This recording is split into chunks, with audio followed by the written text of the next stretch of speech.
I think we're ready to begin. That's where I'm going to make the cut. Hey, guys. Hey. Thanks for coming on. Thanks for having us. Usually I do a little blurb up top introducing the show, which is Asheville 8 Note.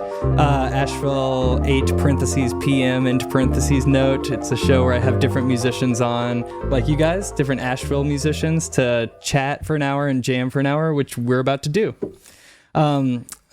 Today, did I say that I'm Sam Irvin? I am, and I'm the host, and we are in Irvin Music Studio in Asheville, North Carolina. I like to say Asheville as many times up top, and my last name. And let's name you guys. Usually I do a little blurb, but it would be impossible to have you guys all squeeze in on camera, even though I considered it as like a fun dead air kind of moment to have everybody shuffle on. But no, we got James, Zach, Chuck, and Alex here from My Magnificent Nemesis. All right, whew, I did that. Now I can drop all that information out of my my memory. Now, thank you so much for coming on. I'm really excited to hear you guys play in a little bit, and I'm excited to chat. I got specific notes about what to chat about from Chuck, so we'll go down the list. But Oh gosh. but yeah, what's your mood like? How are you guys feeling right now, James?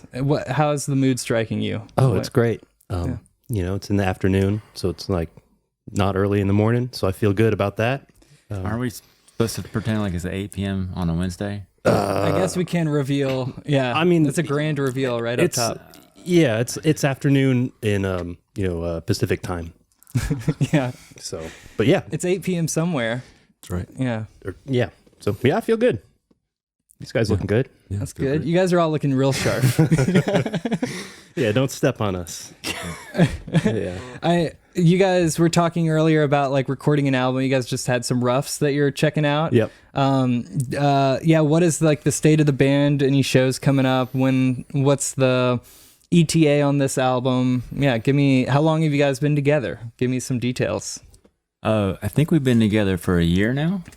Yeah. Maybe a little less than a year, and we've been rehearsing once a week, and we've got. Can we say the name? Yeah, we can say the names of the places we're playing here. We're playing at Sierra Nevada in October, and we're playing at Sovereign Cava in November, and then, we're playing at the Barleys in Spindale in November as well. Okay. So those are the shows we have so far. We're hoping to get more, obviously, and yeah. Definitely. Sierra Nevada is a fun place to play. You guys on like the big outdoor stage. With Weather permitting. Little That's amphitheater. Yeah. Yeah. If it rains, do you have to play somewhere else, or does it just get shut down? Yeah, we actually had that issue a couple months ago. We were supposed to play outside and it rained, so we had to play inside, and it's good, you know. They do a good job. So. Still cool. Yeah. I don't know if I've seen the indoor venue, but that amphitheater outside is really cool. Large room with tall ceilings. James does a really good job of playing to the room, and he doesn't play like James is the drummer, and he doesn't. Yeah, I didn't feel like we were overwhelming the room. Yeah, I don't like making people cringe. I'm like really sensitive to when I see somebody wincing out. You know, if they're hearing, bring it down. Do you have the drum shields available? No, if you need them. I mean that I like to play heavy, so that would be a nice thing to probably keep in the car. But I've never used them before. The sticks that you've been using recently seem pretty cool. Yeah, I got some new sticks that are pretty silent. I mean, they're they've got like a little whisk at the end of like a plastic whisk that keeps it to where it's like almost like practice volume, so you can kind of play, but it's like a different tone than the rods. But yeah. It sounds way closer to the sound actual of the sticks. stick. Yeah, interesting. All right, cool. And then, we could have done that roll call, or I could have included that in the introductions. James drums, Yep. Zach bass, Chuck keys, and Alex violin. Friend of the show. You've been on once before. Welcome back. Twice before. That's correct. Yeah. 3 Timers Club right 3 here. times. And since your first appearance, you've released. When you were first here, you were. Not to get too off the band, but you were promoting, or we played a bit of your video that you did in collaboration with like a filmmaker. It was very cinematic. And now there's a follow-up to that, right? Yeah, Kintsugi. So we had the film premiere at Grail Movie House in collaboration with Standard Picture Company, run by Elijah York. And we also had a bunch of dancers from the Asheville Ballet come in, and we saw that project through to fruition. Had the premiere last month, and then in August I was focusing a lot on other projects. But yeah, I was promoting that a lot then. That's still not on a streaming service yet. But then the second time I was here with Fancy and the Gentleman. That's right. Getting used to that. And the third time I'm here with them, and I've grown a beard to show that time has passed. That's right. We didn't pre-record these all back to back. Yeah, what has happened in the news recently to prove that it's the president? No, let's not get into that. That'll be depressing. I think Russia and Ukraine are at war. Oh yeah, I heard that. Yeah. Yeah. And I feel weird about it because I'm really enjoying Tolstoy at the moment. I'm like, yeah. You're an enemy then. No, I'm not. Zach, let's hear from you. What's up? Well, I've known everything's great. I've known probably Alex the least amount of time. I've known Chuck, unfortunately, for about, I don't know, 18 years. It's been horrible. James and I play in several different bands, and it's been about probably 10 years. Yeah. But Alex is a new friend. He's a good one. He's a good one. He's the youthful energy of the band. We're all the old, jaded, cynical. That's right. Except for Chuck. All that, we're like Y buddies. This is like a crossover app in some ways. I do this show for, to build community and to just do music for fun. I guess you guys know the grind of doing music. So carving out some time just to like have fun talking about music and jamming. And then to practice, all the AV stuff. Thank you for your patience as I was plugging in all these chords. But some new people I meet from the sauna come on, and some of those have been fun. Some of them haven't. No comment. No, all of my guests are great. No flubs. Well, no duds. I actually met James at the Y. I didn't even know we didn't even know we played music. Yeah. Is that right? Yeah, just basketball. The Y is great for playing that. basketball. Yeah, it's great for fitness. Great for social fitness. Is that a thing? Yeah, definitely. Yeah. And when I met all these guys, I said, why? So, Yeah. Why? So, what other groups have you guys played in together? Was that the seed of this group of like, oh, we play in all this other stuff? Let's branch out. What if we played in project? What was the first thing we played together? Was that like a Peggy thing? Probably a Joshua Messick thing. Oh yeah, a really fine hammered dulcimer player who lived in Black Mountain, and he wrote some really cool music that James got to use all of his various talents, musical talents, and I did some gigs with him. We did a funny gig down at a mega church in Atlanta. Mm-hmm. That I was telling somebody about this recently. Played one note.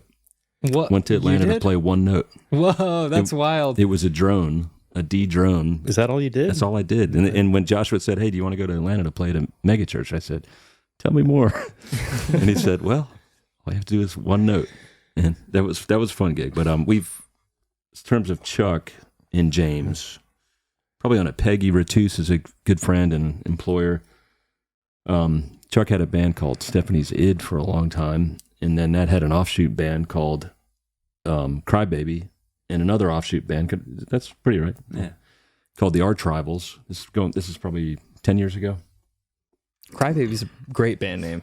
Yeah. I think it's been taken many, many times, but yeah, it was a good name. Okay. It was a good name. It evokes sympathy. Yeah. I think we just all have similar, I don't want to speak for you guys, but we have pretty, like yourself probably, have pretty far-ranging musical tastes and interests, and we get to do all those within this band. I feel like we get to kind of do a little bit of everything in this band. Mm-hmm. James, I like blast beats. James could do blast beats. Yeah, blast beats, nice. You probably weren't doing those with the mountain or the dulcimer player. No, not much. But you can find a way to sneak them, things like that in. Like I played in like punk bands and stuff, in the aughts. And when I moved here about 11 years ago, everything I did was like either singer-songwriter, bluegrass, this and that, and nothing like that. But I just had a reunion show with that band, and the one, the punk band they used to be in, or I guess I still am. And I was wondering, can I keep up, like, blast beats and this kind of stuff? Because it's been so long. And I went down there and it was just natural, just like, I realized that all the bluegrass stuff, like just constantly, blast beating it up, but just like with brushes. So it's like, so you can throw, get crazy, but just quiet. So it comes back to the drum shield or no, like,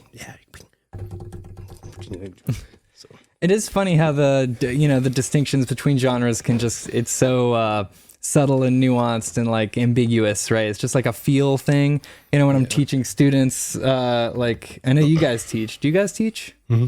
Okay, cool. Yeah, like the pentatonic scale is like one of the first things you go to. And I'm like, yeah, you can really rock out with it, but it's also like very country and bluegrass and very like, world music-y. You can do anything with it. Yeah. And it's just like, it's difficult to say what the difference is, Right. Yeah, it's like you slow down some of the Coltrane stuff and it's all pentatonic scales, just at lightning speed. Oh, yeah. I think that's a good segue into what we do as a band, because I feel like we're doing so many different styles and there's so many different things happening. And I think that's, as for people that are used to, a lot of our livelihood is based on backing up other people. I think we've taken a lot from all the different people we've backed up and put it into this band. So, and so who's the Nemesis? Or is it? It's you, Sam. Oh no! You're stuck over there in the corner, and this is the time. Yeah, this is a trap. This is the time. This is an intervention. Okay. I had a feeling I've got a trap door if things get too hairy. It's a good thing you're not sitting next to James, then. Things are pretty hairy over there. Yeah. Bye. His hair will be down to his knees by the time this interview's over. That's how his hair goes. I think James is responsible for the name of the band. Yeah, I think it's kind of like here, let me make some noise for everybody. Oh yeah. It's all those gearheads out there. Yeah. It's an ASMR. I think we all are the Nemesis, because if not getting like meta or anything, but like if you say my magnificent nemesis, then you're talking about us, and if it's on the marquee, then it's whoever. So like we don't say that name ourselves, so we're never taught. No, it's not true, but, but don't promote the band at all. Yeah, yeah. Can you say our name? Yes, we'll be that band. We're going to be playing. Yeah. I would also say that, like, it's the name of one of James's songs is that, and I think James. I don't want to speak for you, but I get the sense that a lot of the song names just are more about the way the word sounds, not necessarily about the. There is a meaning aspect to it as well, but it's more about how the word sounds, and it kind of reminds me of what I know about the Pixies and how they write lyrics, or there's other bands that just kind of write more about how the words sound, and then you put meaning on it afterwards, kind of. Yeah, that makes sense. It does flow. There's a rhythm to it. Yeah. Can we all say it as many times in a row as possible at the same time? Let's try it. My magnificent nemesis. My magnificent nemesis. Okay, yeah. Ooh, yeah, there's a magic to it. They conjured some spirits there. Right. Some chanting. That's a good idea. James and I rode to Pawleys Island. About 5-hour drive, and the entire 5-hour drive was discussing band names. Yeah. And not coming up with anything. Just veto after veto. Well, yeah, James is responsible for every veto, I think. I'm picky. I'm gonna see if I can find a list that I still have. Oh gosh! Definitely, we should go through this list. Yeah, let's try not to get canceled. See, there's people might steal these. That's fine. I think at the end of the drive that Zach's talking about, I mean, it was literally like that was the topic du jour the entire time, like just names, and it was at the very end, I think, pulling in, like when I think I mentioned My Magnificent Nemesis, and you're like, yeah, I like that one. That's pretty cool. Yeah. And I was just like, he slept the entire way and then woke up to say My Magnificent. But meanwhile, that was like a song that I've had sitting around for a long time, and tried to start a band called that before, and it just. Are those the names? Those are the potential band names we could have had? Yeah. What was wrong with Pointy Stick? I do like Why did you veto that one? That's a good one. Rumble Strip would have been a good one too. Keep going. Yeah. Let's hear more, Alex. Sparkle City. Let's see. Nipple Privilege or Nip Priv. I think that's a good. Yeah, that is good. Flower Granny. That's good. This list took you 5 hours? Let me see this list. Let me see what you got here. No, this is a working list. Some of the things have been erased already because other people had already stolen the name. That list is a good Sunday drive. Yeah, I don't recognize a lot of these. Yeah, I think these are. This is Chuck's private This is list. most of Chuck's private list. Yeah. Thirst Force. I like that. It's like a ridiculous like pseudo boy band name, but like the like dark version of it. So that was my thought with that one. Yeah, We better put this away. yeah, we'll get lost. Stealing the show here. Oh. Let's vote. I have this list, and I'm going to read it out loud. Okay. My Magnificent Nemesis. We're really getting the band name out there yeah. this episode. Marketing. James, instrumental, theme song, most challenging for Chuck. The A is in 7/4, the B is in 11/8, and the C is in 4/4, and there's a tempo change. Care to comment?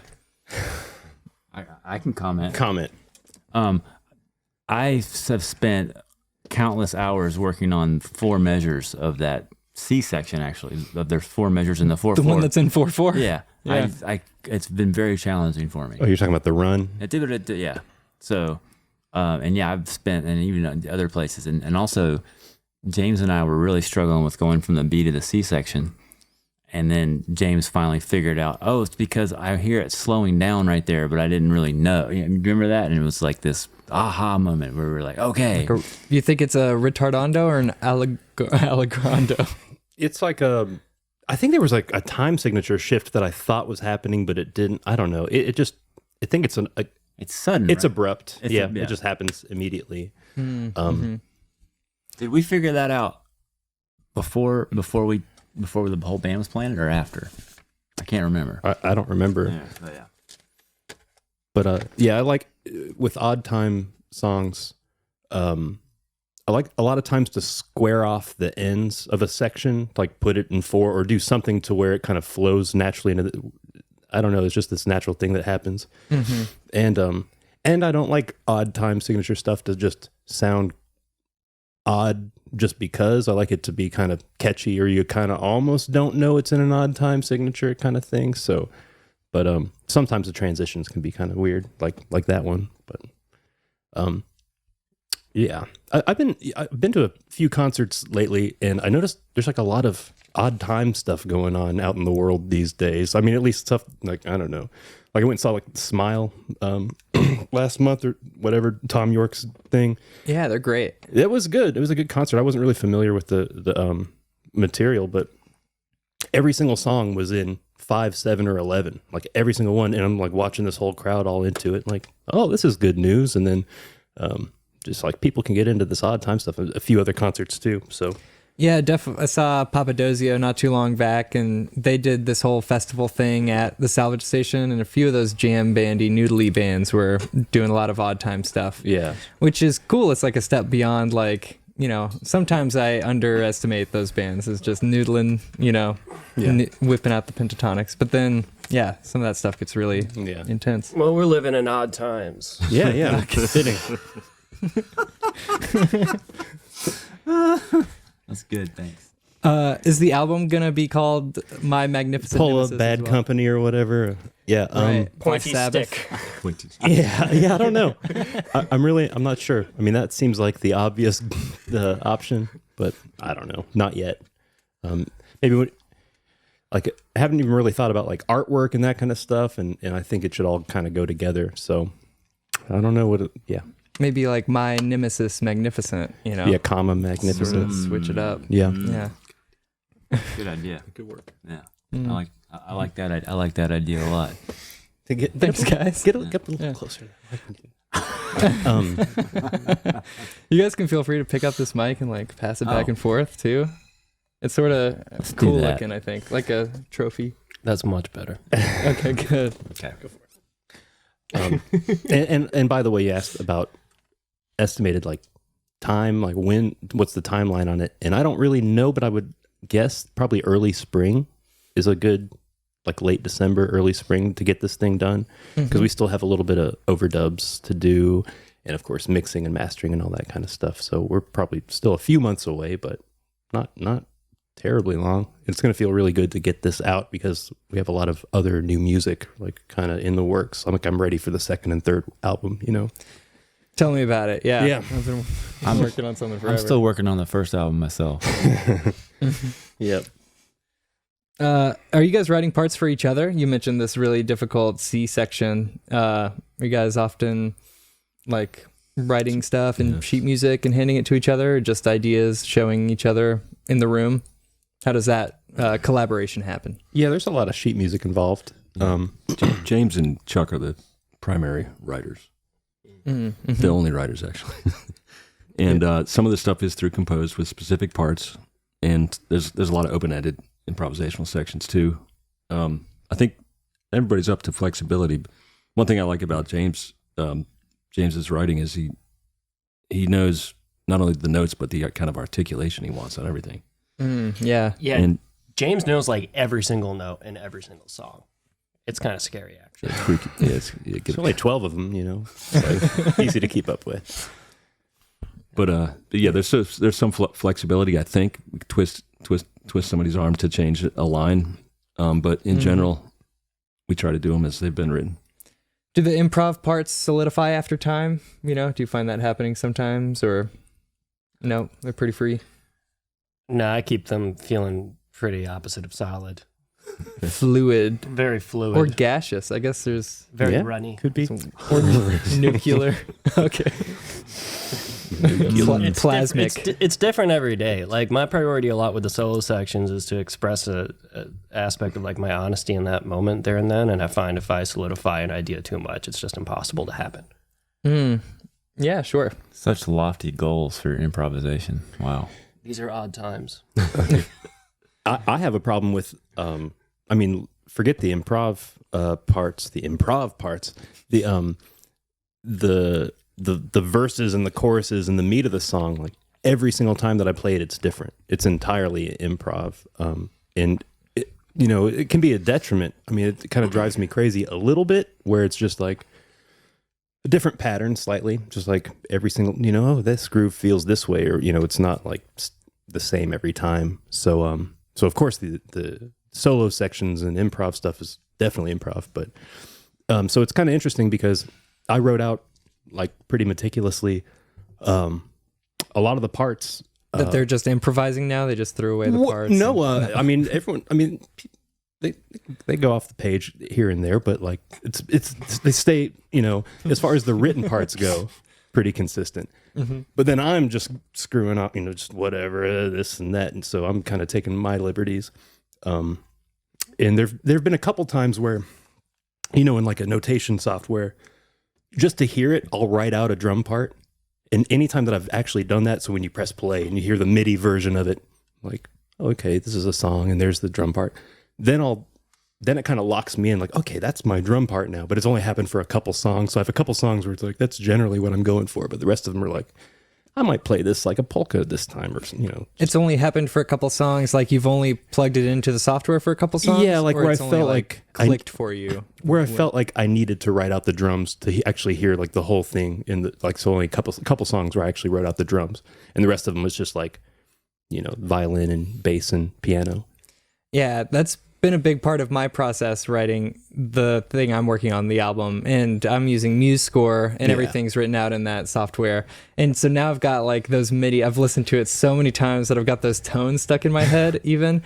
And then like recently collaborated with pianist Steve Okonski trying to record one of the parts, and it sounded really weird because it was like an actual piano. It's like, I don't know what to do here. You know? I get the same thing. Yeah, I know it's going to be better. Like I know after I listen to that 50 times that, you know, it'll come together, feel normal. Do you guys feel normal? Like when you're playing any of these loaded songs? question. Yeah. Have any of these songs become like familiar enough to be really in your hands? And good question. Yes. Yeah. I don't know about you guys. No. There you go. Yeah. Some of them, yes. Okay. Some. Yeah, ask my hands. We'll see you later. This is the big test. I can't.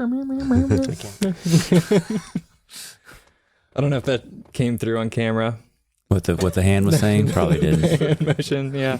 I would say that for me, as far as there are several of James's songs that are I'm still thinking about too much, and and we've been playing them for so long. I just don't know.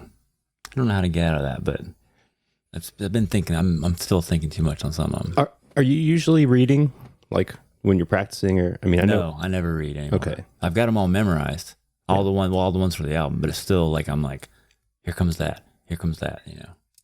So I don't know. I don't know, and I think James is impatiently waiting for me to catch up so he can move on to his new songs. I think Not worried about it. I think getting more into the performance side of things and digging in on that a little bit. You guys are all really talented musicians, and do you find that is generally a goal to like to be able to not think like when you're playing? Yes, Very strongly. Because I find, or sometimes I get caught up in the idea that like, you know, music is an art form and art is expressive in nature. And when you're expressing something, you know, ideally there's an intention that's being communicated, right? But if you're not thinking of anything, then what's the intention that's being communicated? I guess it you know, heart. yeah. Oh, yeah. That's to me what. The nameless. Yeah. Yeah. The ineffable. Yeah. Yeah. I think sometimes, you know, just as like the most truthful words require the least amount of thought, when they're said with sincerity, the music is the same way. Beautifully said. Did you think, you obviously didn't think about that because it was very... I didn't put any thought into that statement. Not a single one. See? Self-fulfilling. Yeah, wow. Evidence. Self-evident. This man's beautiful. Yeah. Wow, that was really That's nice. it. I don't even know where to go from. That was too profound. Just a moment of silence. Maybe so. Soak it in. Wow, that was great. Ask us about a song. Oh, yeah. Number 2. All right. I'm not putting up with it anymore. Dash. Chuck. Dash. Vocal. Dash. Main section has the same number sign of measures as, quote, Chase the Ace, quote, by AC/DC, period. I didn't know this. Lyrically in the middle of the healing process. Oh, yeah. Mm-hmm. All right. Please elaborate. Okay, well, there's an instrumental song from what's the movie the AC/DC did the soundtrack for with Emilio Estevez. What? Mighty Ducks. No, Who Made Who from the 80s. There's That sounds amazing. It's a great song. It's just like, you know, like I guess they couldn't come up with any words for it.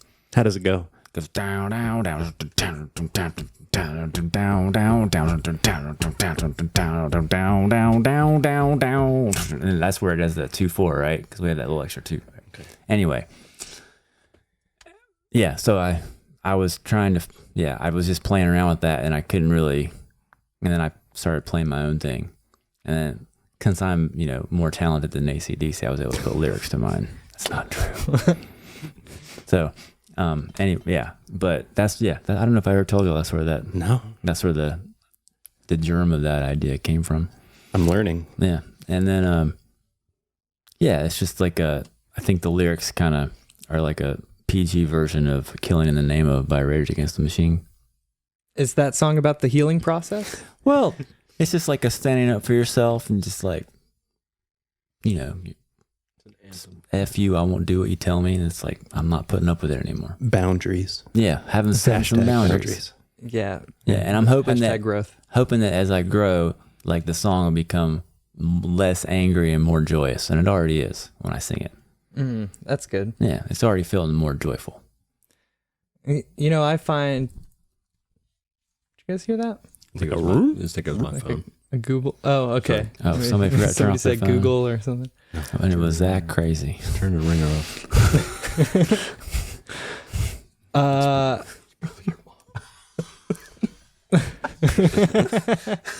Oh gosh. We'll pump that. Pump that up. Make sure everyone hears it. What was I gonna say? Oh, the healing process. I guess that's interesting to me to like, Because that almost seems like a juxtaposition in a way. Because I don't know if I feel like anthemic when I'm healing, or like often I feel like it requires quiet and like serenity and like solitude. But maybe the song is like sounds like it's packing a punch while at the same time. Maybe just lyrically, it's about healing. Well, if there's a moment when you realize that you're healing, it can be kind of triumphant. You know, you're like, I'm doing it. true. You know, like yeah. So you can kind of that upswing and then. But yeah, you're right. Like it is like introspective, and you know that other side to it. I would say for me, like there was a time 7 years ago where listened to Killing in the Name of every morning for like it was like a month, and it was a very important part of my process of healing. But I wouldn't want to do that all the time necessarily, you know, because that song just feels very angry. Yeah. And you know, but it wasn't important. I guess you're juicing the aggression drive. Yeah. Yeah. And so, I'm hoping that I'm not putting up with it anymore. Is able to, yeah, like I said earlier, bridge over to joy. So. Yeah, you don't want to let that overcouple. I've just been listening to like, do you guys ever listen to Huberman Lab, that Yes. Andrew Huberman podcast? I love it. Yeah. And he's interviewing Paul Conti is like a series recently, a psychologist. And part of their discussion centers around like the different drives, the, you know, pleasure drive and aggression drive. And then sort of like the drive that should be primary in a healthy person, the generative drive, which is like, you know, is responsible or associated with like delight and creativity, right? And like bringing stuff into the world, or like learning for learning's sake, or being attracted to a goal. But also if there are deficiencies in the pleasure seeking drive or the aggression drive, or they're, you know, too over the top and over couple, you know, that could be troubling too. And the creative process does take like a lot of balance. I think there's a lot of like, at least for me, a lot of like support structure involved in my lifestyle to, you know, to try to get to the page and write stuff down. Do you guys have anything to say about that, about like your self-care routines, or like your practice, the way you organize your time around making music or preparing to get creative? I mean, I try to start my day with it if I can. The Huberman podcast is great because that totally gave me a re-emphasis, like made me think about my sleep a lot more. I had to stop listening to it though, because each one's like 3 hours. Oh, And I was losing like 3 hours in the day to convince myself to go to bed before like midnight. And I was like, that's too time consuming. But like, I don't know, like I like to do my technical warm-ups and stuff during the day when the sun's up. And then more towards the evening, it's a lot easier to like hit record and try to catch some like improvisatory ideas. I find myself more like, it's easier to just like let the flow happen in the evening for some reason. Yeah, I could see that. Yeah. I do try to, do the academic stuff in the morning as well. It's easy to let that sort of slip away into the day. Same. The earlier I get that stuff to it, the better my whole day goes. Absolutely. Yeah. So. Do you guys find that it's sort of like compulsory? Like if you don't get to it, or, you know, you skip any of these things, like the creative outlet, or just practicing the rote therapeutic, like repetitive stuff, that you like have your mood suffers, or your, you know, you can kind of spiral or unravel in any way? Absolutely. Actually, part of my work is to be okay on the rare days that I don't practice, because I will get really depressed, and that's not healthy either. So that's part of my work, is to be like, I didn't practice today, and that's okay. There are more days coming. Yeah. I mean, you never know, I guess. But Zach, do you have time to practice?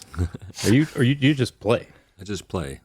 But I definitely see what Chuck's saying. And for some, maybe it's, for me, it's more of a meditative thing. If I've had a really bad day, as soon as I start playing, even if it's on what might be a stressful gig, it's meditative, you know. Because hopefully, you know, I mean, it sounds lame, but you know, everything goes away when you start playing music. You're not thinking about, you know, whatever's on, you know, bogging down your mind.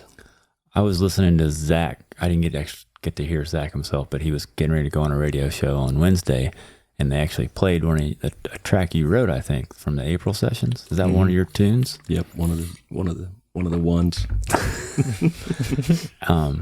Yeah, and it was. I hadn't heard it in a really long time because I think I had it on CD, and now I don't have a CD player anymore. Oh. But it was like, oh, yeah, it's like it's actually speaking of the meditative, like centering, calming, like that song does all what is the name of that tune? Medicine Bowl. Yeah, it was real, like, yeah, it was cool. Oh, thanks. Yeah. Yeah, nice. You know what?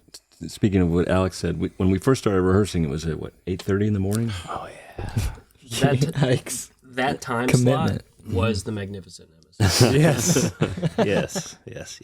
Zach and I liked it, but Man, Yeah. I'm just so unorganized, like in general, and my time is as such. And so, like, when in the morning, my goal is always just to sleep in until the last possible second before I have to do a thing where somebody expects me to be somewhere. And so that gets like the technical practice and all that stuff out the window as far as the first half of the day.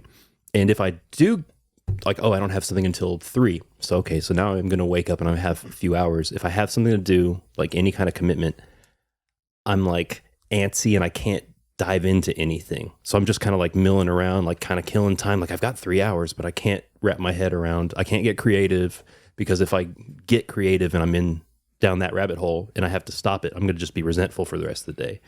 Yeah. And then I guess the thing would be to do some technical work or whatever. But then what ends up happening is I go and do whatever it is, go teach or whatever.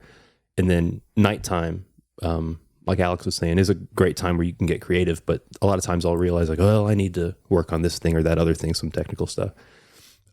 Or it'll be like, I'm just going to play, like you're saying, just like, I'm just going to play. And then I'll, in that moment, hit the crossroads of like, am I practicing right now? Or am I writing and creating? Am I recording or whatever? And it kind of just spirals all over the place. Like I'm doing this and then that and then that. And so every single night is like this own, like 3+ hours of just like a grab bag of, it could be anything. It could go from like, I'm recording something and like, wait, I just kind of came up with this really hard pattern. So let me press pause on the recording and then work on the thing, whatever it is. And then I'll look up and say, oh, that was an hour and a half. And so then it's like, well, all right. Yeah. So it's just kind of all over the place. So yeah, I don't know. Stream of consciousness. Yeah. It's all, which is like, on one hand, it's great. And it feels like this flow state, creative kind of thing. But on the other hand, like if I could flip a switch and just go to bed at a reasonable time and be regimented, I could see how that could improve life. Like I could see like the benefits of that, but I also do like just being, this whimsical, whatever, like creative flow. Mm-hmm. Knowing Chuck, like I've never seen such regimented, like, all right, wake up, everything is like an hour of this, an hour of that, half hour of this, 17 minutes of this. 15, and it's like, it's 17 minutes and 23 seconds. Yeah. And it's inspirational, honestly. So like you put the metronome on 20 beats per minute and practice an etude for 15 minutes or whatever every morning. And if you don't do it, like you said, like it'll put you in a bad mood. If you have to do anything else, it's just like, oh man, my day's kind of messed up now. So yeah, James and I lived together for several years, and so we got to know each other's patterns really well. And I think I know, on the other hand, I like envy James's flow state because he just like starts flowing. And then also James is able to play all the instruments. And so he can just flow around to whatever he wants to flow to and be like, all right, I'm going to do this and I'm going to do that. And I'm like, So we definitely have. It's interesting to me even that we met playing basketball at all, because basketball happens kind of early, kind of early. It's playing basketball because we have a game that we go to 3 times a week, and it is in the morning. It's like set these days, and a bunch of people show up, and it's really worth going to. So my life kind of changed to accommodate that. Like I started waking up early just to make sure. And I say early, we're talking like waking up at 9:30. Let's just like the crack. Is it called Basketball Zombies because you had to wake up so early in the day? Oh, maybe it should be. Oh man, That's good. Yeah. I had something, I forgot it. But anyways. I fantasize about that, like staying up late, getting sucked into a project, and I'll just like pull an all-nighter or whatever. But I've done a lot of work to regiment my life a lot more, and away from like being up late, and it just seems like the more stuff that I like am responsible about or take care of, the less time I spend in the studio, which is like kind of a sad thing. Yeah. That's sort of the work I'm trying to do, wrap my head around. It's like still carve out those times, Yeah. like, figure out when to get in here. Yeah, responsibilities, different like projects that really keeps you from doing, that just freewheeling time. I've been really busy lately with a lot of different projects, and so I find my nighttime creative space like is kind of hindered. Like, oh, I gotta do my homework and listen to these songs and make my notes for this set and what and I'll find a little bit of resentment. Like, I just want to make something up. Like I've got like this big, similar to all of this, like not as well, probably as many cables, but like a lot of loop and sequencer stuff and all these instruments to where I've got like, playing drums and keys over here, and then they'll grab the bass and, just like loop and loop and loop and loop. And then when you have all that sitting there, it's just like, waking up Christmas morning with like this new, the Super Nintendo. Oh, this is amazing. But like, actually you got to go do your chores. You're like, but this toy here, I just got to play. You're like, nah, you got to do this other stuff. So, but that's, feels like an adult responsibility. I guess the goal is to keep making that other stuff, like edge it towards projects that you're passionate about. Oh yeah, definitely. Yeah. That's tough. Yeah, it can be tough. It's hard for me to leave my house because I have a baby grand piano in my house, and it's like, what do you got? What do you got, world? It's like, I got this. There are baby grands out in the world. I like mine a lot. Yeah. I like mine better than the two that I gig on regularly. I heard that there's one, or is it a grand at the Asheville Art Museum? Oh, Did you see that post? Gigged Somebody on- just said I've it's gigged like on a couple times, and it's really beautiful. yeah. Somebody says that the best piano in Asheville is in the Asheville Art Museum. Yes. And that piqued my interest. Yeah. There's one in the basement of the Piano Emporium, which is it's a Baldwin, but it's like a 9. Is there something bigger than a 9 foot? I don't know if it is, but it's huge. Yeah, I asked Dr. Bill Bears what it felt like to play it, and he says this is like driving a Ferrari, or like a really high, high quality, luxury car. I mean, like the one at the art museum, it's like driving at least an Oldsmobile. It's pretty nice. There's some nice pianos around. Yeah. The Bosendorfer in it's that hotel down in Biltmore Village. Oh yeah, that's a good one. Have you seen that? The Bosendorfer. It's on the 4th floor of the Bohemian. The Bohemian. Yeah. I think maybe once or twice, but I think it's pretty nice. I didn't clock it as. I didn't like playing it, but it's nice. You know what I'm saying? Yeah. It's an amazing piano, but I'm like, I don't know. Mm-hmm. So, but yeah. What about that piano at the McDonald's there? They still have that? Oh my god, So fancy. I did a gig there on that piano one time. I wish I was making that up.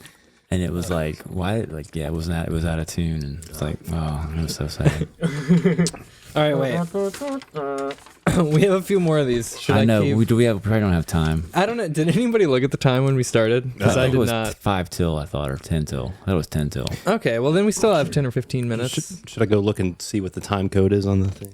I started recording like a good few minutes, a question mark amount of minutes before we started. Fair enough.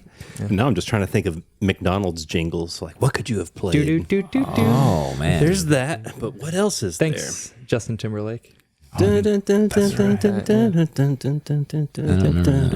The one where they're talking about the stuff that you get on the something blah blah.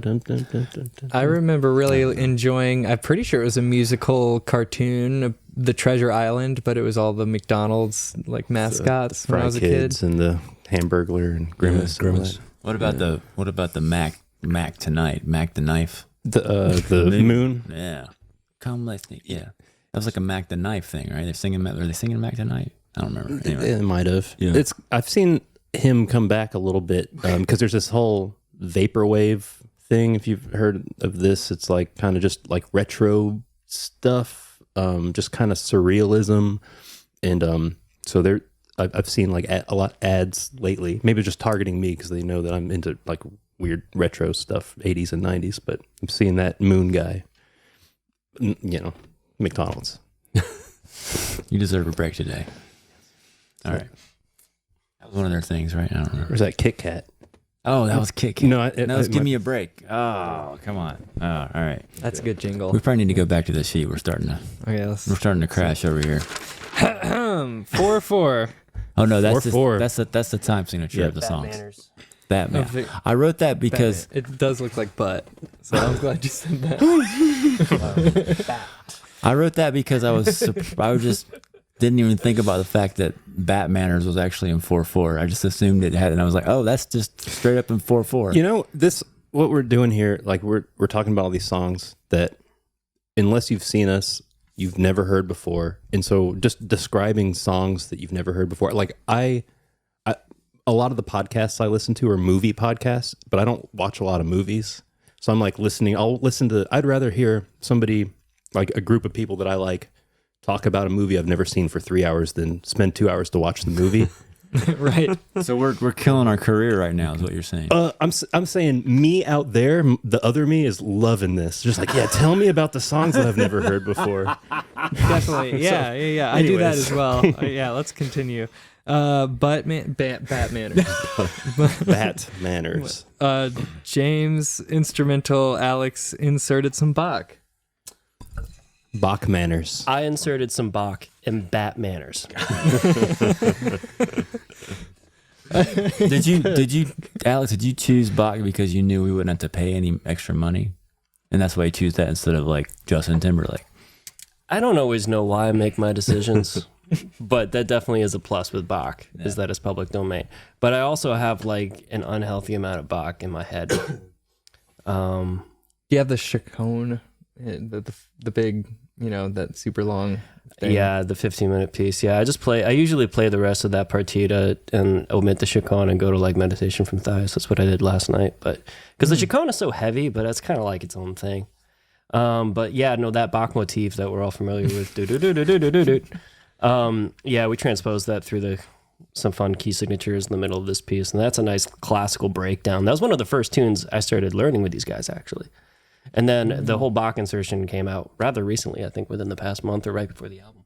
Yeah, I think Alex and I were trading solos there, and we were like, or I was like, The doo-doo-doo-doo-doo-doo-doo, is that the prelude, to the first cello suite? Oh, you know know what we're talking about? Exactly. Yeah. On this broadcast, Amanda Durst was on, a cellist, and we played that, but I had it in a different key, so we played it in our different keys at the same time. And so you guys can go back and listen to that if you want. Did you do that on purpose? It's really awful. Yeah, we did. It was like a fun joke. Yeah, they were like a fourth apart. That sounds like something we would do. Should we I think we should. do it for this Take show? up a fourth. Yeah, we can do that. Okay. And you know it too. You can just come along in another. Sure. Yeah. Triads. Yeah. Oh man, I can't wait. All right. Yeah. Anyway, the other thing about Bat Manners is that it's another one that took me the A section took me a little while to learn. Just the way that, and I think Zach was probably thinking the same. Just the way the intervallic jumps were pretty challenging for me to learn. I don't know if Zach wants to add anything to that. Well, that James wrote that one. I think that was mentioned, but I'm still working on these tunes, but that particular bass melody or low frequency melody, it lays itself out really well on the bass once you figure out James's riddle. Yeah.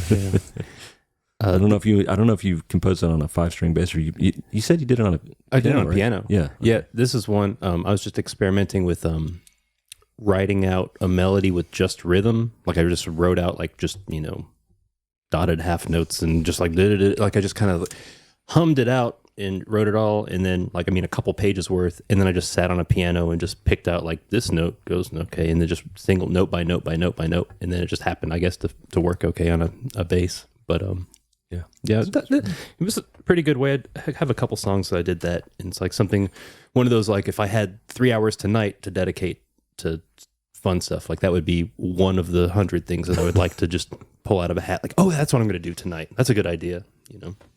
But I won't. Okay.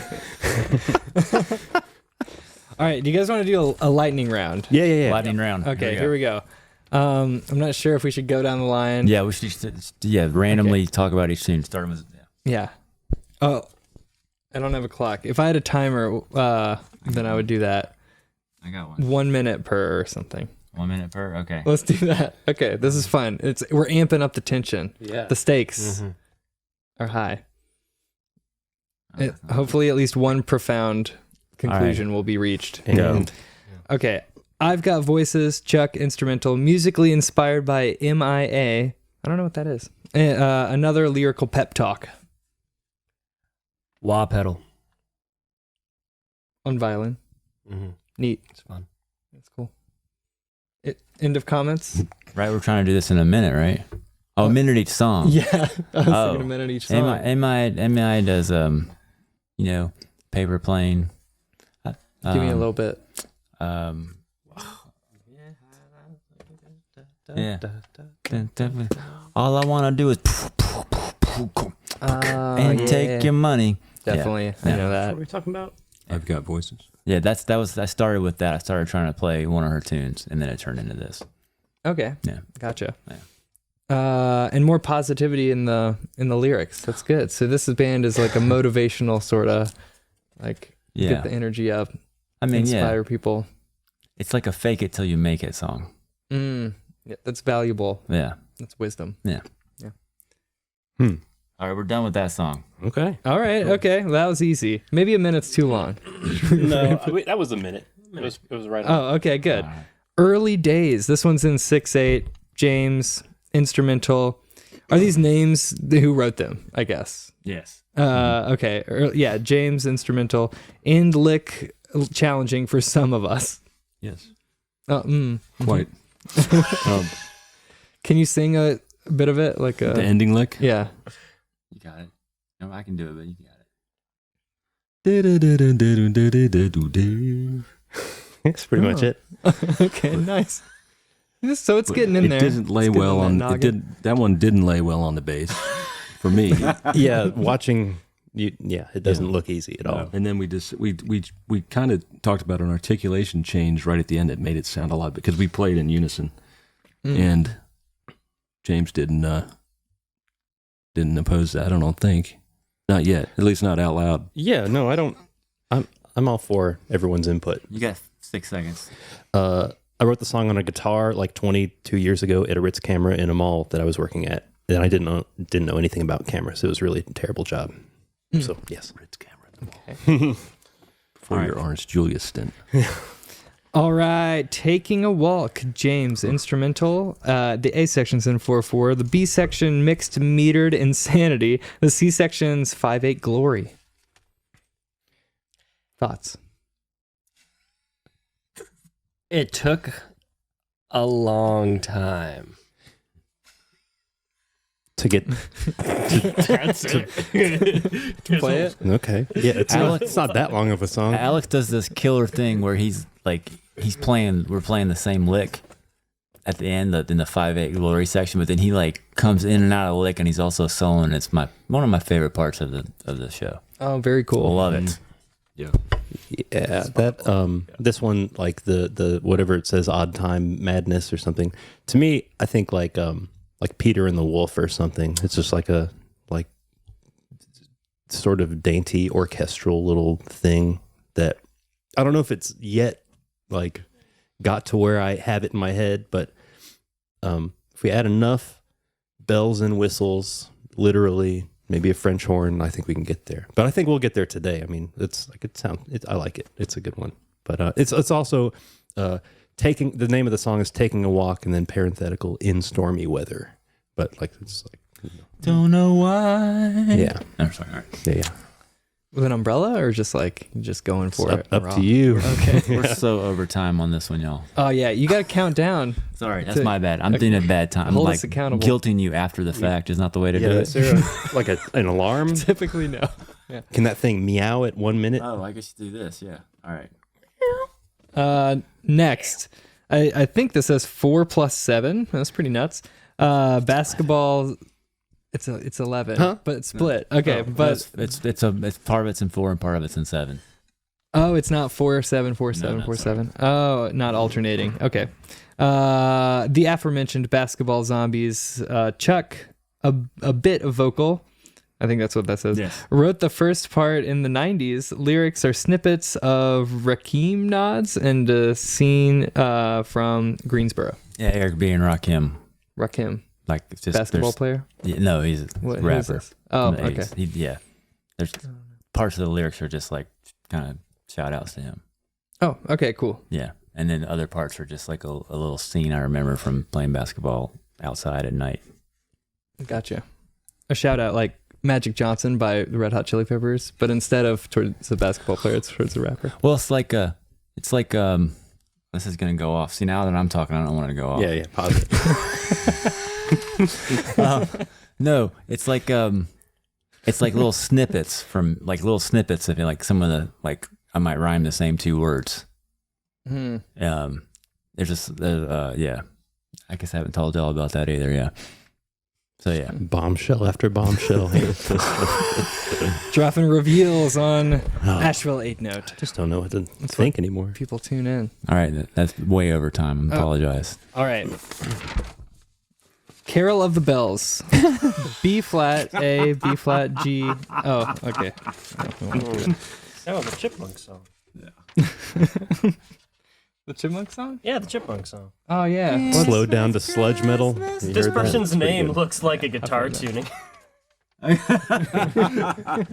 Dad Gad. I thought that was a guitar tuning. No, it's Bagdassa. B-A-G-D-A-S-A. Baghdad, the city, is like a guitar tuning. Could be. there, though, isn't there? Yeah, there is, but let's pretend like there's not. In Germany or something? Open sea. That's like out in the water. Oh man. Open sea. Wow. All right. All right. Anyway, Interesting. Is that the first time that you thought about that Yes. today? Not me. For my meat hands.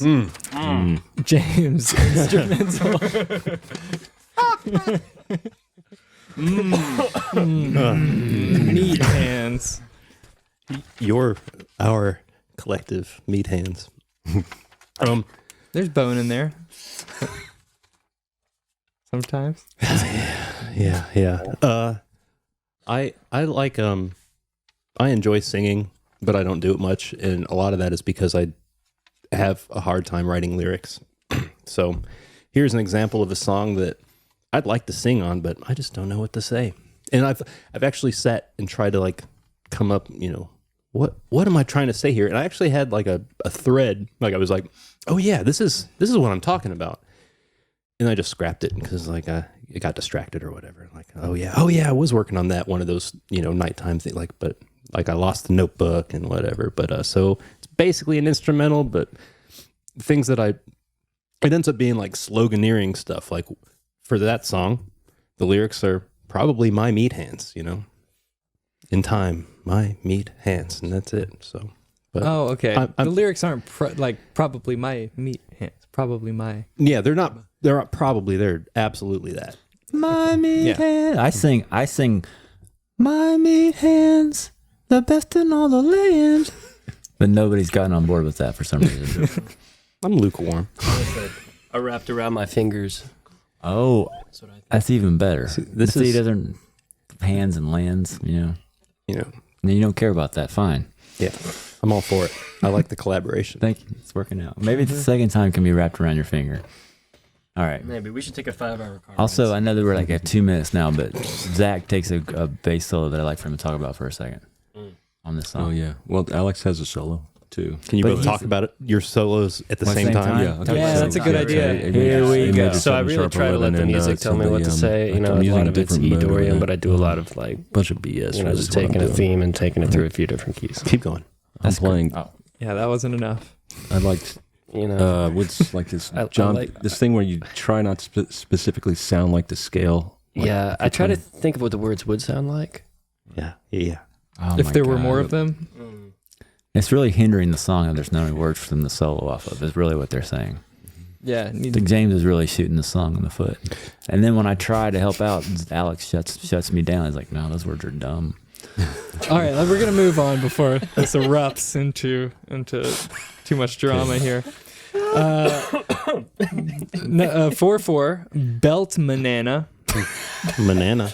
Is that right, or is it manano? Manana. Sorry, I didn't put it in my Manana. right. Yeah, Thought it was like melt banana. yeah, that's would have been better. But belt manan. Nothing, Manana. nothing like melt banana. Nothing like. Thank God. No. James, instrumental.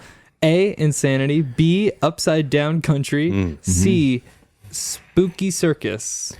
Scary circus. What does that say? Reverse hoedown. Yeah. Upside down country. Upside- That's where we're Sorry. living. Spacey circus. Okay. Sorry.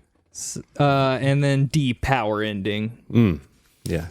Like a power ballad. I didn't want to say power ballad and write it down. I feel better about saying it. Why? It's like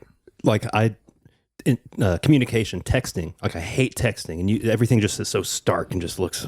But if I can talk to you on the phone and tell you that same negative information, it's like I can, smooth it out. So power ballad. And what did it say right there? Spacey circus. Belt manana. No, the last What? last couple words. And that. Power ending. Power ending. And So after spacey power circus. ending is okay. Power ballad. You can't say that. You can't write that to somebody. You're asking me to about their song, right? You mean like a powerful ending, not like your cell phone dies power ending, right? Yeah, it's like it kind of makes me want to do that. Like God gave rock and roll to you. If you, you got a mic Yeah. over there when we're playing that part. If you Can I wanna- sing God gave rock and roll? Will Kiss come and get me though? Paul Stanley's gonna be mad. just change one of the words? Okay.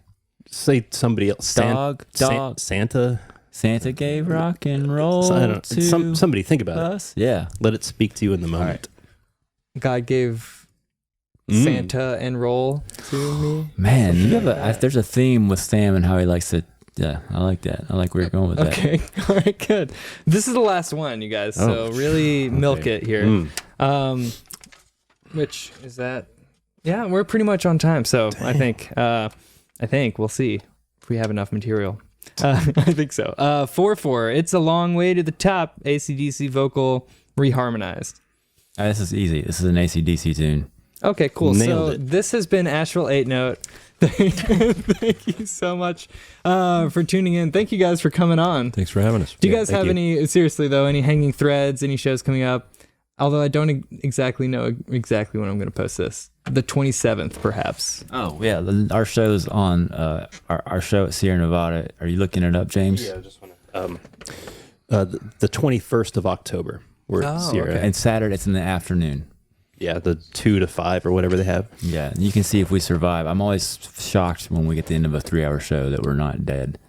Yeah, and Kind of a lot. we're Yeah. really We have a song about it. especially once the album comes out, are looking to play more.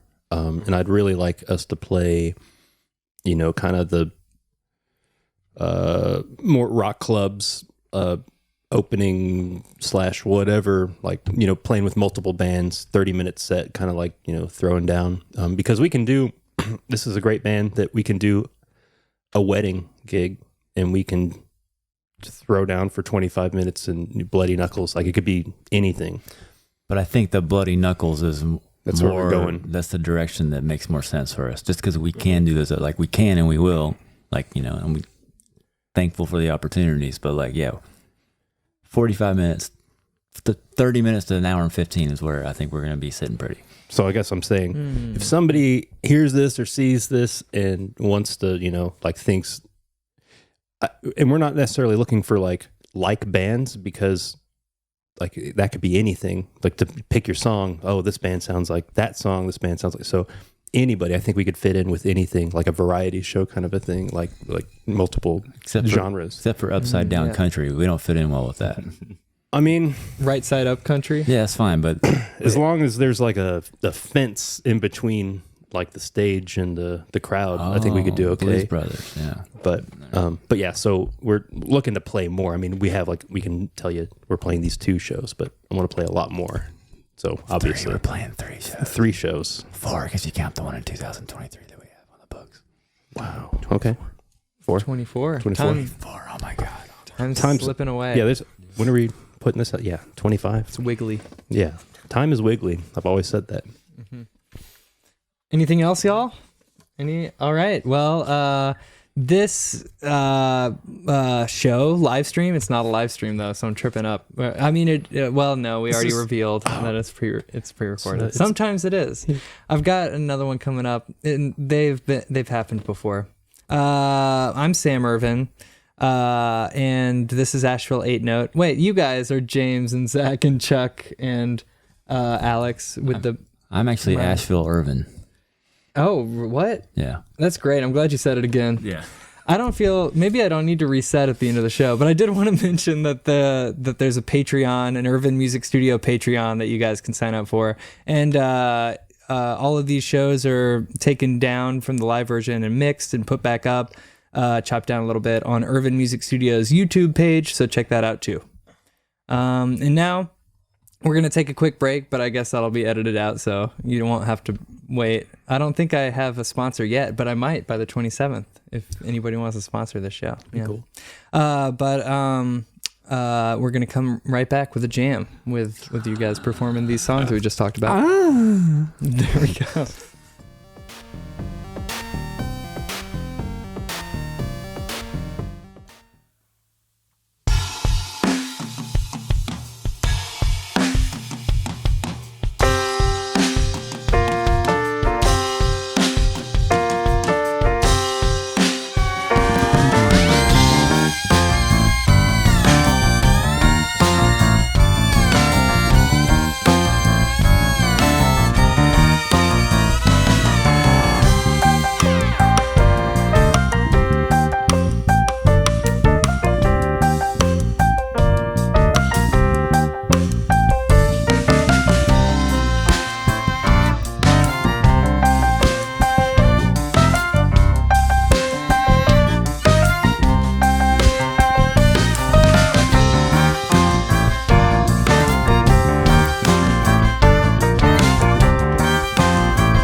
Thank you. Thank you.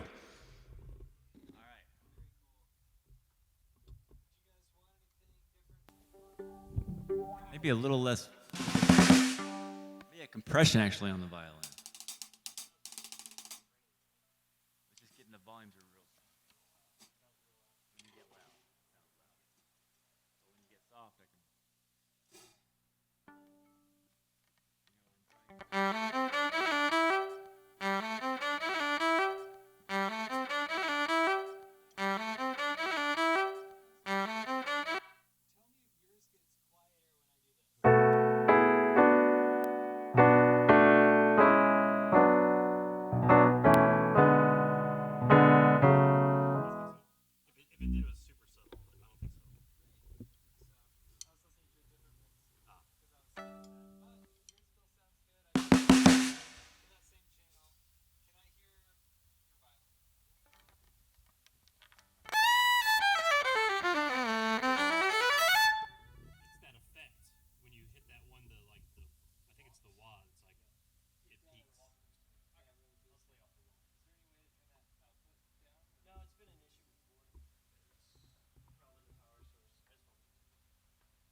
Too much for that.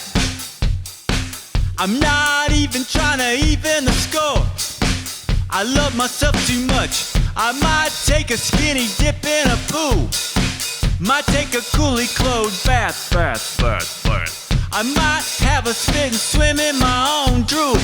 So what you think about?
I'm not even trying to even the score.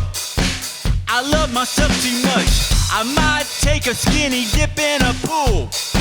Might take a fully clothed bath.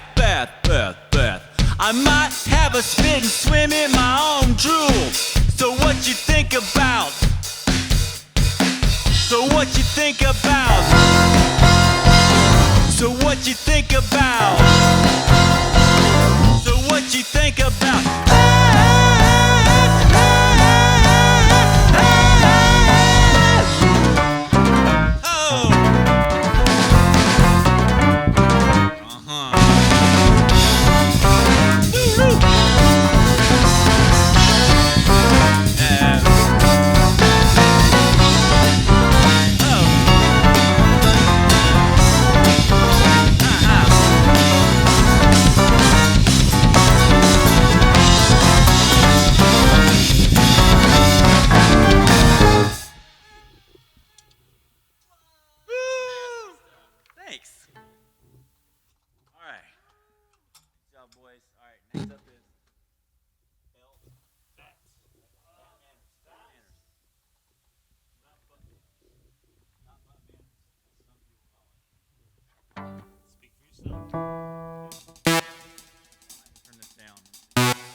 One, two, three.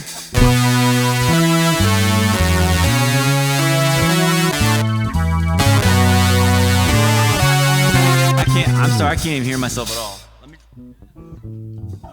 Hey, I'm just gonna stay on piano.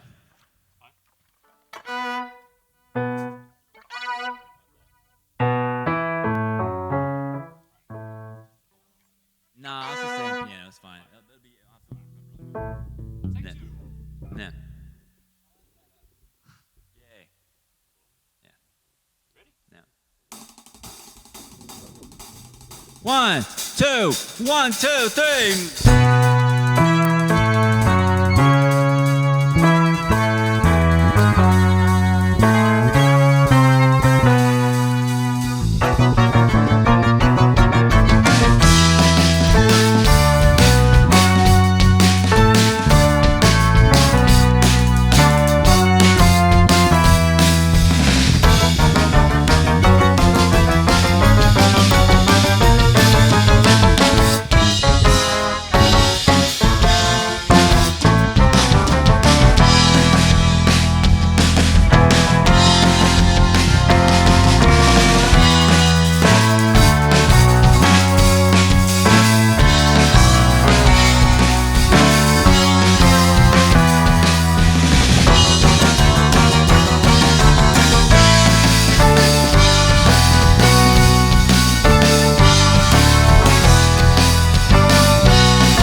didn't hear him play. Yeah. I was also, when you died, I was like, I'm in the wrong spot. And I was like, no, I'm in the right spot. Oh, God. That's okay. That happens in the best of families. Some classic stuff my mom used to say. That's what we're talking about, the wall, yeah. You good?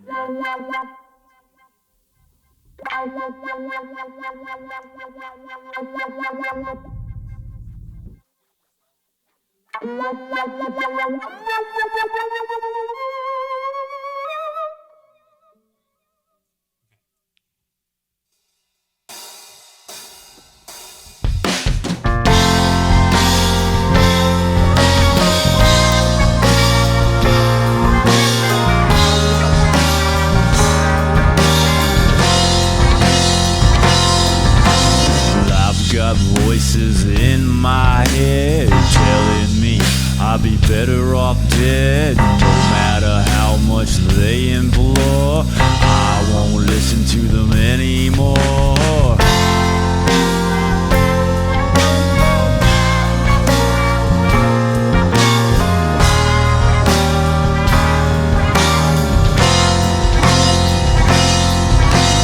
I treat the voices like clouds in the sky. Big wind blows, they pass me by.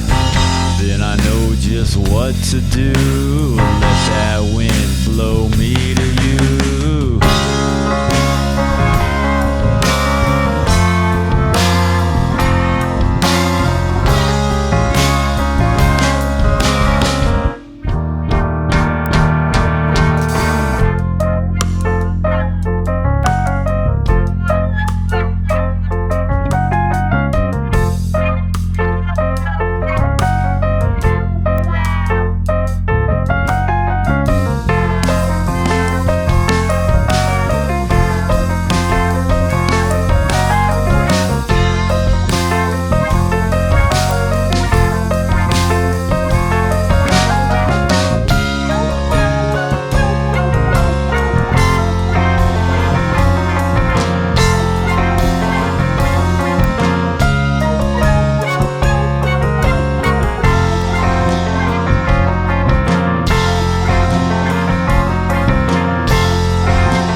Starts to steer and swerve, I just sit back and observe.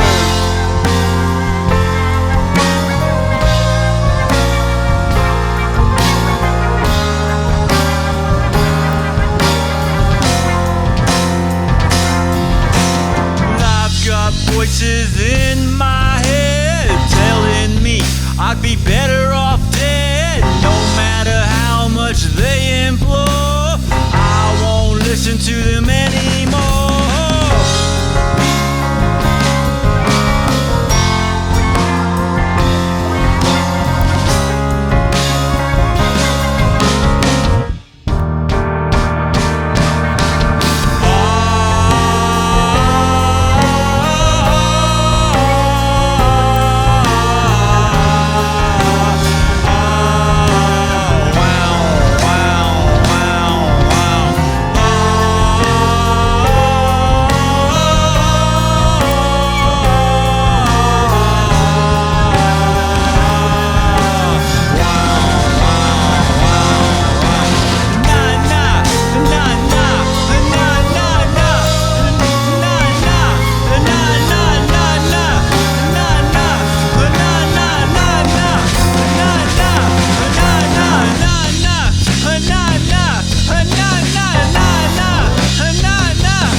Thank you. Oh God, all right. It might be weird.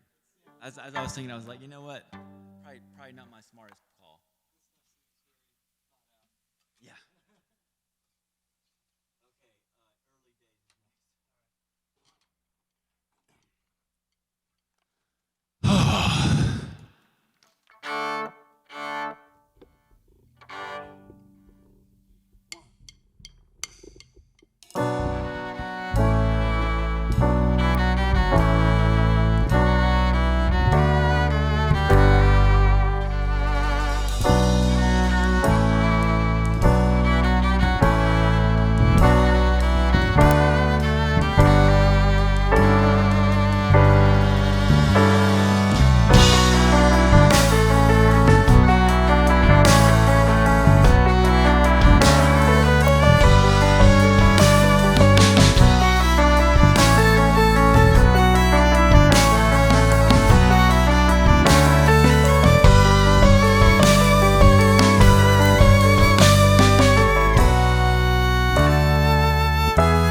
Now we're going to be doing Taking a Walk. Everybody feeling good in the neighborhood?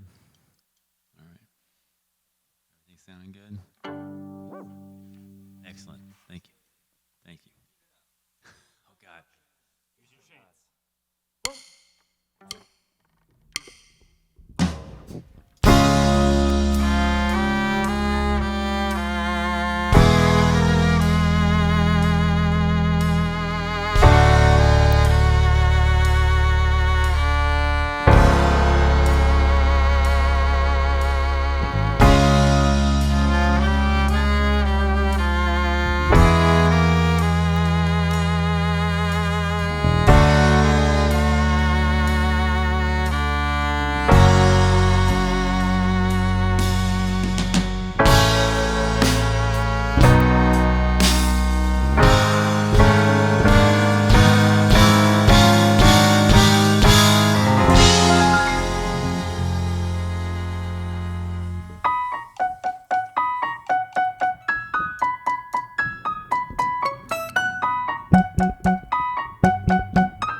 Boys and girls, next up is basketball Zomblitz.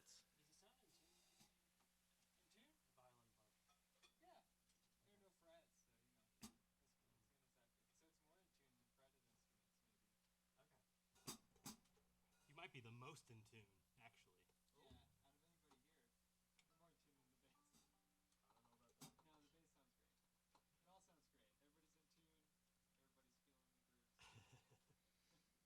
Bumblebee, bumblebee, bumblebee.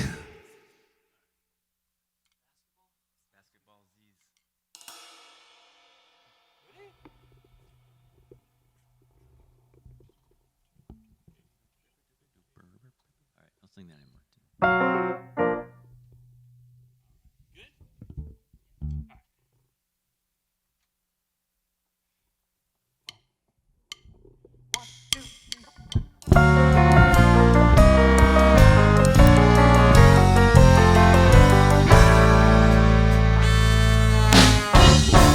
this journey, lie am a journalist.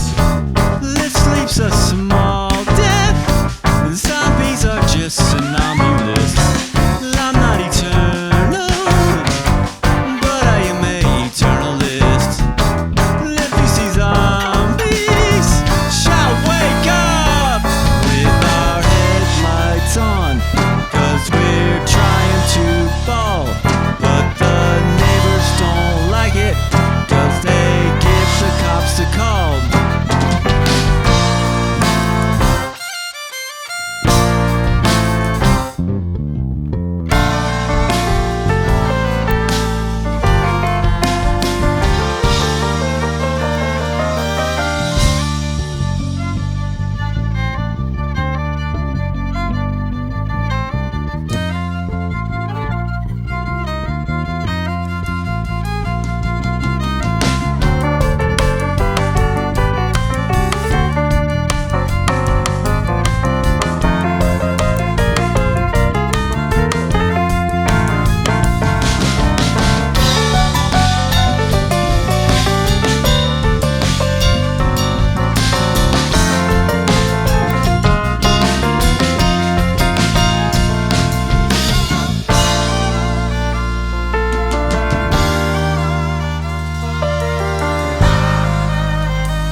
Living this journey, lie am a journalist.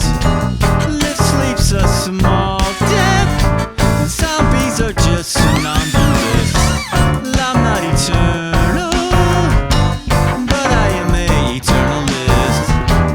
If you see zombies, shout wake up with our headlights on, 'cause we're trying to fall. But the neighbors don't like it, so they give the cops a call.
All right, we're almost ready to start, I think.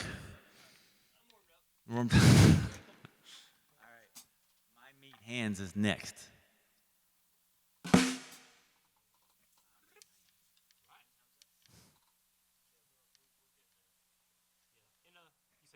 things to do. You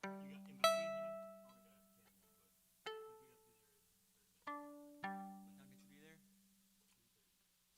Theoretically, this is important business, though. Yeah, we got this.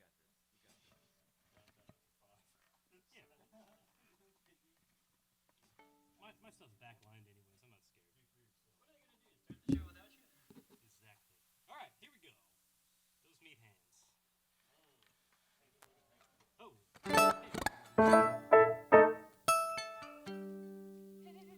I'm not gonna say any of that. That's fine.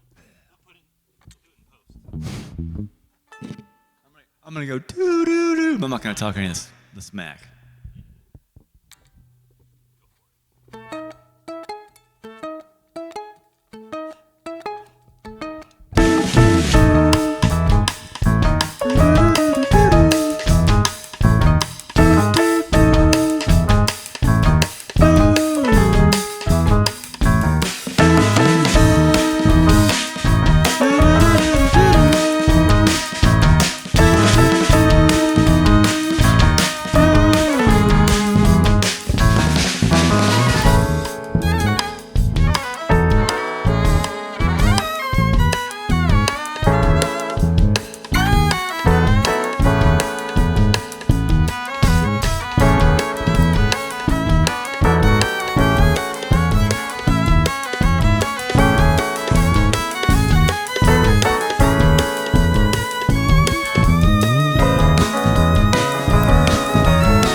right, belt mañana.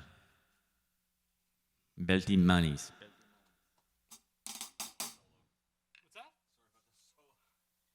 It was great. I thought you cued. That was my fault. It was a neat transition. I liked it. Yeah, It worked out in the end. I liked that you were playing off some of his licks too. Oh, for sure. Yeah. Red eye. Oh my gosh, yes. Was it Juan the whole time? Uh-oh. So what do we do about that? So the grotesque, so it starts off with a grotesque wah.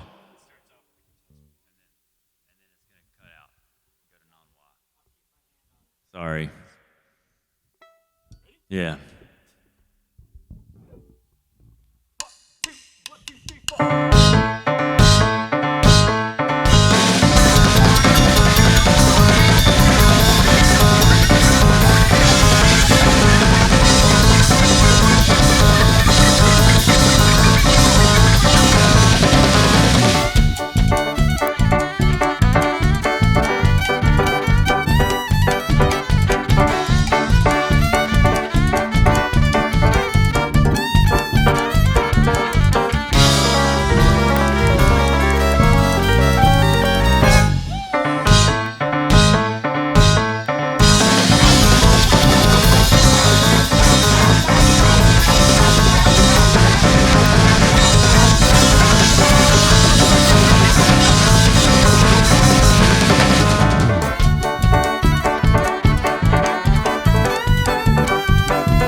We got it. We got it in there.